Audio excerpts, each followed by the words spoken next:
Hello friends, welcome back to my channel. So today we're going to go through January's budget. It is January 31st. I saw a meme today that said it feels like January 74th, and I completely agree. This has been a very, very long month, and a lot has happened in January so far, and I'll walk through some of that. And I also, I do want to say that I've been watching a little bit, dabbled in it just a bit, about the law of attraction.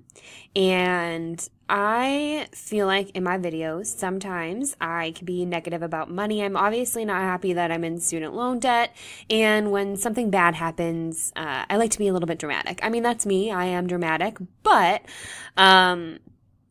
I think when you put that negative energy into the world, that I do think that's what you get back. And I never really applied that to money before. I kind of just, thought, oh, be positive and you'll feel better. But, I think that really should spider into more parts of your life. And I'm just realizing this, very recently, and I'm gonna try and go for it. And I've actually already seen something really positive happen, so I will talk about that as well. But let's go ahead and get started. Enough about that. Number one, in 2017, these were my paychecks, and I'm not quite sure what happened here. It was a little bit less.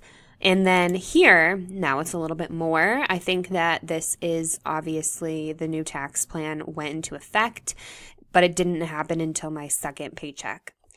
Cashback, $809 for my Chase Freedom card. I do have a credit card, but I don't use it as a credit card. I just use it to get points. Then I had an insurance claim for going to get a wellness check. I got $100 back. So this was the difference in money that I made this week versus what I thought, or this month, sorry. I'm going to go through sinking funds last. This is a really big pain point for me. My boyfriend has not told me what I owe him for ComEd. If you haven't noticed, this will be the second time he has not told me what I owe for ComEd.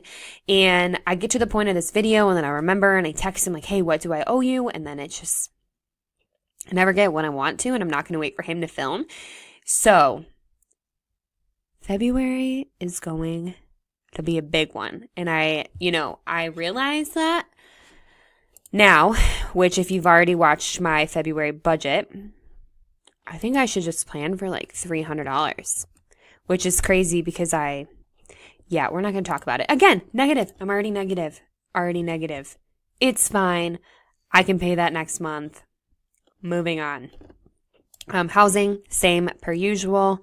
AT&T, $56. I'm hoping next month we're going to cancel that. I don't know if it's possible if you're moving, if you can cancel that. I'm hoping so. Cell phone was $100. It's a little bit more because I had to pay extra because I didn't pay everything last month to my mom or on a plan, and I just pay her for it. Auto and gas.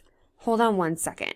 There should be one more charge in here. Okay, so the payment has not posted to my account yet, but I'm just going to go ahead and guess.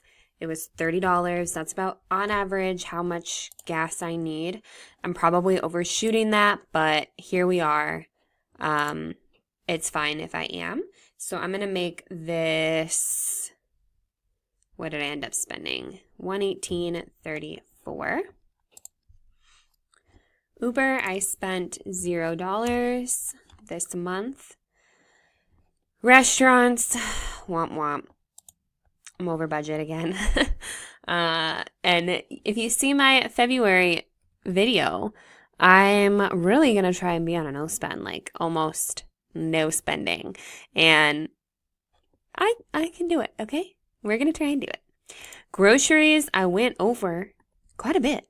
And I think it's because I am eating healthier, which I don't know. I guess maybe, I don't really know why. Okay. Just a lot more trips, I guess, this month than I thought there would be.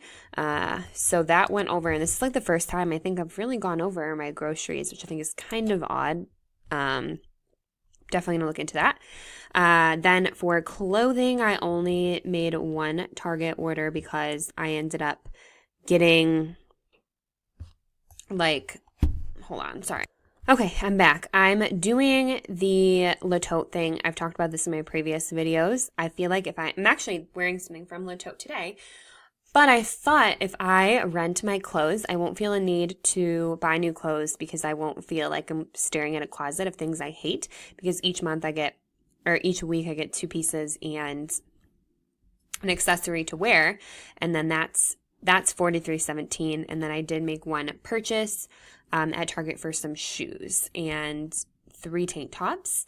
So I have some money left over for that, which is nice, in my opinion. Why do I have 32? Did I put the cents wrong?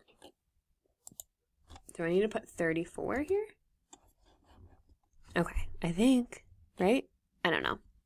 All right, so for the subscriptions, I guess I only spent $128.06. I don't know how that's possible, but I did. I did have $45 left over, and if you I know that it's just the little things, but if you've been following my channel, you would know that I not only used to have a miscellaneous for $200, clothing for $150, scrapbooking and beauty, so all of that, right? All of them had different categories for a different amount of money, and I consolidated, and now I only have 2, a miscellaneous and clothing, and I went under miscellaneous. That has never happened to me, and I was very deliberate. I wrote down everything that I wanted, and I didn't buy it an impulse buy. It was a list. Okay, these are the things I want. I'm not going to buy it this second. The only thing that was impulse was lip sense, but everything else was nice. Obviously, I still would have been under budget regardless, but I did get a credit. I returned some hot look boots. So, very happy with that. I had a bridal shower that I used an Amazon gift card for, so I only spent $29 on a gift for a bridal shower. So I did have some money left over there. Eventually I might make that a sinking fund. Spent the exact amount on Orange Theory, the exact amount on volleyball, the exact amount on a medical bill, and I think I might have a medical bill next month. Paid life insurance, and here are my debts. Fully paid. So kind of going up here, I'm going to be transparent about the expenses that I'm having for buying this townhome. So in case you're curious, I'm going to do this. So $500 so far on the appraisal, and then $1,500 earnest money. So that's what's been spent so far, and I am going to have to pull some money from my other sinking funds that I just created this month, trying to figure that out. So we'll see about that, but that really is all the expenses that this month. I ended up having $209 left to budget after spending money on UPass, parking I had to pay this month. So pretty good. There were some miscellaneous expenses. Excuse me. But yeah, overall, I thought this was pretty good. Yeah, I don't know what else to say. I am going to now go to my overall budgeting report, which has everything, where my loans are at now, money taken out, all that fun stuff in detail. So I'm going to post that after this, and I hope that you guys liked this video. If you did, please give it a thumbs up. I know I'm a little bit all over the place. I'm not sure why, but thanks for watching, and have a wonderful day. Bye.